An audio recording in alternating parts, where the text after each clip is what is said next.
नमस्कार दोस्तों, ये video editorial compilation for mains का पार्ट है। आप प्लेलिस्ट में जाके एडिटोरियल की वीडियोस पेपर वाइज और टॉपिक वाइज देख सकते हो। और अगर आप दिसंबर 2019 के बाद की वीडियोस को देखना चाहते हो तो वीडियो के नीचे मौजूद ज्वाइन बटन की सहायता से आप मेंबरशिप को ज्वाइन कर सकते हो। चलिए डिस्कशन स्टार्ट करते हैं। आप जनरल स्टडी पेपर 2 के इस टॉपिक से आर्टिकल को रिलेट कर सकते हो और ये आर्टिकल लिखा गया है राकेश सूद के द्वारा। देखो, 2016 में जब ट्रंप यूएसए के प्रेसिडेंट बने थे, उससे पहले चुनाव प्रचार के दौरान उन्होंने ये वादा किया था यूएस की जनता से कि अभी यूएसए बहुत सारे वार्स में एंगेज्ड है, जिससे यूएसए की इकोनॉमी पर बहुत ज़्यादा बुरा प्रभाव पड़ रहा है।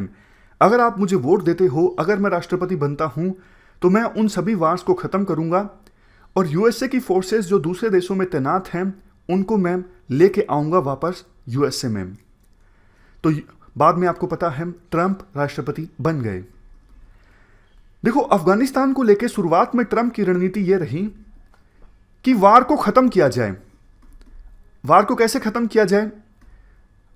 अभी स्टालमेट है, ना तो यूएस वार जीत रहा है ना ही तालिबान वार जीत रहा है। तो ट्रंप ने सोचा अफगानिस्तान में ट्रूप्स की जो संख्या है उसे अगर हम इंक्रीज कर दें तो शायद तालिबान को हम अफगानिस्तान में हरा पाएं। इसके अलावा ट्रंप ने पाकिस्तान को भी बुरा भला कहा, पाकिस्तान पे प्रेशर क्रिएट किया कि तुमने इतना सारा हमारा पैसा ले लिया मदद के तौर पे, मतलब यूएसए ने बहुत ज़्यादा एड दी है पाकिस्तान को, लेकिन बावजूद इसके तुमने हमेशा तालिबान का साथ दिया और हमारे साथ धोखा किया। ट्रंप ने ये सारी बातें बोली पाकिस्तान को। लेकिन देखो, जल्द ही ट्रंप को ये समझ में आ गया कि फोर्सेस की जो संख्या है इंक्रीज करने से कोई फ़ायदा नहीं हो रहा है। फ़ायदा इसी में है कि हम एक सम्मानजनक एग्रीमेंट साइन करते हैं तालिबान के साथ और अपनी फोर्सेस को यहां से ले जाते हैं। तो जो तालिबान जिसको हमेशा से यूएस मिलिटेंट ऑर्गेनाइजेशन मानता आया है और जिसको हराने के लिए यूएसए ने इतना पैसा खर्च हुआ, यूएसए के एलाय कंट्रीज के इतने जवान शहीद हुए, उसी तालिबान के साथ यूएसए ने डायरेक्ट बातचीत करना स्टार्ट कर दिया। समझ गए? काफ़ी महीनों तक बातचीत चलती रही और बातचीत वैसे देखो यूएसए और तालिबान के बीच में हो रही थी, बट एक्चुअल में वो बातचीत एक पक्षीय नहीं थी, 3 पक्षीय थी। एक तरफ जहां यूएसए डायरेक्ट तालिबान के साथ बातचीत कर रहा था, दूसरी तरफ यूएसए पाकिस्तान को भी बोल रहा था। यूएसए पाकिस्तान को बोल रहा था कि अरे तुम्हारी तो दोस्ती है तालिबान के साथ, उनको टेबल पे लेके आओ, आप तालिबान को कन्विंस करो कि यूएसए के साथ बातचीत करें। समझ गए? क्योंकि पाकिस्तान और तालिबान की तो एक ही बात है ना। तो यूएसए पाकिस्तान को बोल रहा था कि तालिबान को आप बातचीत करने के लिए टेबल पे भेजो। और तीसरी तरफ यूएसए अफगानिस्तान की सरकार को भी समझा रहा था, अशरफ गनी प्रेसिडेंट थे, अरे डरो मत, कोई दिक्कत नहीं है, तालिबान के साथ हम एग्रीमेंट साइन करेंगे, इससे अफगानिस्तान में पीस आएगी और आपके जो इंटरेस्ट है वो भी हम सिक्योर करेंगे। यूएसए ये सब बातें अफगानिस्तान की सरकार को बोल रहा था। शुरुआत में जब तालिबान और यूएसए के बीच बातचीत स्टार्ट हुई तो 4 पॉइंट्स को लेकर बातचीत स्टार्ट हुई। सबसे पहले यूएसए ने तालिबान से मांग की कि आप वायलेंस बंद कर दीजिए, तभी बातचीत होगी, सीज फायर एग्रीमेंट आप साइन कर लीजिए। दूसरा पॉइंट ये रखा यूएसए ने तालिबान के सामने, इंट्रा अफगान डायलॉग होना चाहिए, मतलब कि आपकी बातचीत होनी चाहिए अफगानिस्तान सरकार के साथ ताकि किसी प्रकार का एग्रीमेंट साइन हो, पीस इस्टेब्लिश करने के लिए आप मेन स्ट्रीम में आ जाइए। तीसरा पॉइंट ये था कि तालिबान अल कायदा जैसी जो टेररिस्ट ऑर्गेनाइजेशंस हैं इनके साथ अपने रिलेशंस खत्म करें, टाइज कट करें। चौथा पॉइंट था यूएसए की ट्रूप्स के विड्रॉल को लेके अफगानिस्तान से लेके। बट देखो, तालिबान ने सिर्फ एक पॉइंट को स्वीकार किया, बाकी 3 पॉइंट्स को इग्नोर कर दिया। कुछ शर्तें भी थीं, जैसे कि अफगान सरकार 5000 अफगानी मिलिटेंट्स को रिहा करेगी और बदले में जो तालिबान हैं वो 1000 के आसपास अफगान सोल्जर्स को रिहा करेंगे। इस बात को लेके विवाद पैदा हो गया, इसलिए काफ़ी समय लग गया अफगानिस्तान सरकार और तालिबान के बीच बातचीत स्टार्ट होने में। अंत में ये बातचीत स्टार्ट हुई, पहले राउंड की बातचीत हो चुकी है दोहा में। आर्टिकल में देखो ये कहा जाता है क्या तालिबान के ऊपर विश्वास किया जा सकता है? क्योंकि देखो, US special inspector general for Afghanistan reconstruction, इन्होंने एक रिपोर्ट इशू की जुलाई में। रिपोर्ट में कहा गया तालिबान अभी भी वायलेंस कर रहा है, वायलेंस का सहारा ले रहा है Afghan national defence and security forces को हरास करने के लिए।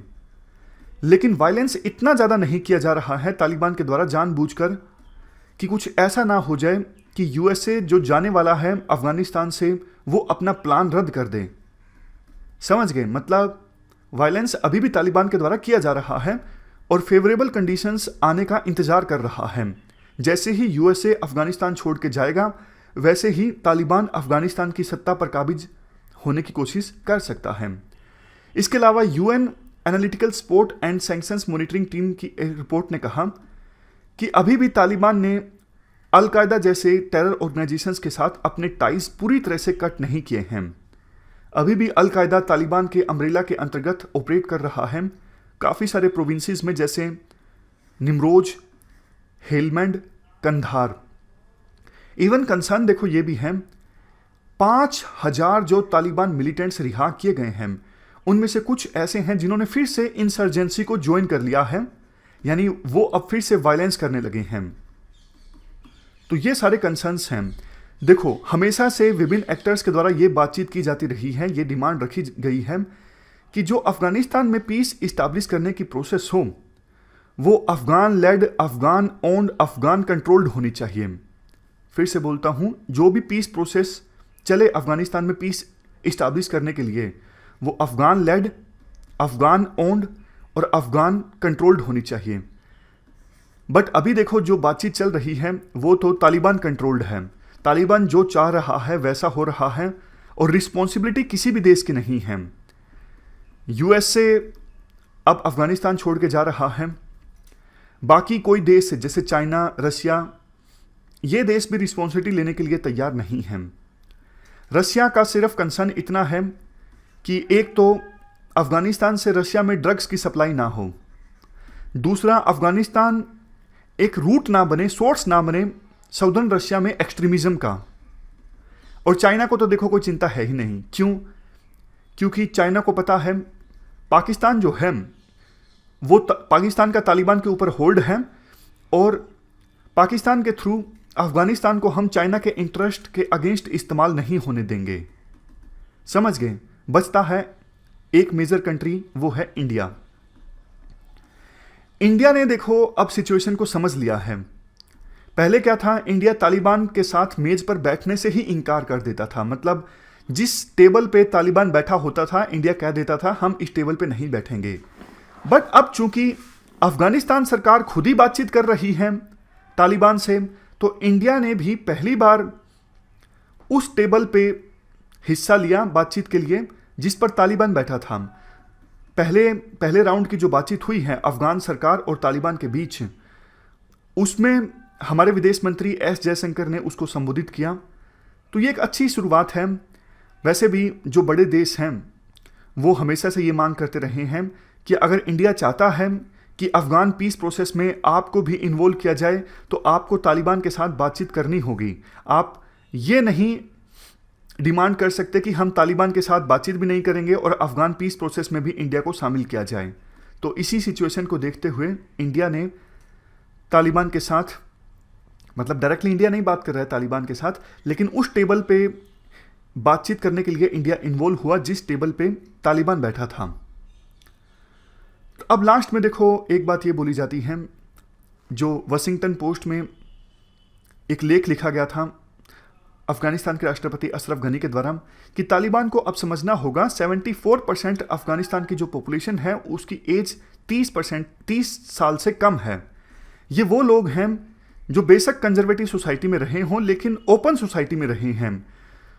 ये लोग कभी भी तालिबान के उस रूल को स्वीकार नहीं करेंगे जो 1996 से लेकर 2001 के बीच में था। ये जो यूथ हैं वो राइट्स चाहते हैं, ये यूथ एम्बिशियस हैं, वो आपके पुराने जो कंजर्वेटिव सोच है उसके अनुसार नहीं चल सकेंगे। तो ये पूरा आर्टिकल हमने डिस्कस किया। कुल मिला के इंडिया का भी यही स्टैंड है। इंडिया भी चाहता है कि अफ़गानिस्तान जो है वो सोवरिन रहे, यूनाइटेड रहे, स्टेबल, प्लूरल, डेमोक्रेटिक रहे। और इसीलिए इंडिया की जो सोच है वो बहुत सारे अफ़गानिस्तान के सेक्शन से मिलती है। इंडिया चाहता है अभी भी अफ़गान जो पीस प्रोसेस है वो अफ़गान लेड, अफ़गान कंट्रोल्ड और अफ़गान ओन्ड होनी चाहिए। लेकिन इसके लिए इंडिया को विभिन्न लाइक माइंडेड कंट्रीज़ के साथ, लाइक माइंडेड सेक्शंस के साथ मिलकर काम करना होगा, क्योंकि अब यूएसए अफ़गानिस्तान को छोड़ के जा रहा है तो एक वैक्यूम है। उस वैक्यूम को फिल करने के लिए इंडिया को लाइक माइंडेड सेक्शंस के साथ मिलकर काम करना होगा। इस डिस्कशन में फिलहाल इतना ही है। Thank you very much for discussion.